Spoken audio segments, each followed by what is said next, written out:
Bonsoir à tous, je me présente, je m'appelle Blackfire et après avoir parlé de Spider-Man, cette fois-ci on va parler de Venom et je vous jure, parce qu'il y a des gens ils vont dire ouais, tu lèches les bottes du scénariste et tout, rien à voir. Il faut savoir qu'il y a un énorme acteur qui pourrait jouer Venom dans le prochain film Spider-Man Brand New Day, mais après Secret... Brand New Day, excusez-moi, j'ai fait une bêtise, désolé, ça fatigue. Après Secret Wars, c'est-à-dire on va dire Spider-Man 5. Eh ben, l'acteur qui joue Jack Reacher, Richardson, je ne sais pas si j'ai bien son nom, ou Richson, qui a joué respectivement chez DC Aquaman, Hawk, et je ne me rappelle pas, il n'a pas joué un autre rôle, même s'il est en discussion avec DC, DC Studio de James Gunn, pardon. Euh, il faut savoir que il y a des rumeurs assez intéressantes qui disent qu'il pourrait jouer Venom. Je sais plus si ce sera dans Secret Wars ou après.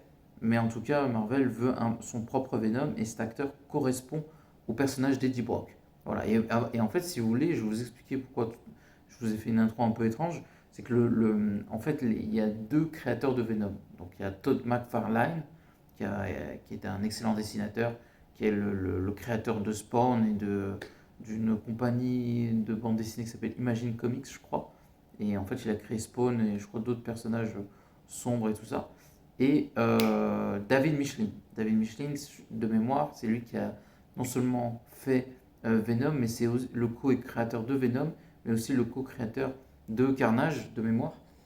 Et il a dit, pour moi, c'est l'acteur parfait. Et en fait, c'est intéressant parce qu'il a mis des superpositions entre l'acteur et le personnage de Venom, Eddie Brock, et il correspond tout à fait. Et c'est pour ça que je suis totalement d'accord avec lui. J'étais d'accord avant même qu'il le dise, parce que quand je le voyais, je me dis, ouais, franchement, il a ce truc d'Eddie Brock que je trouvais que Tom Hardy avait, mais qu'il n'a pas du tout en fait.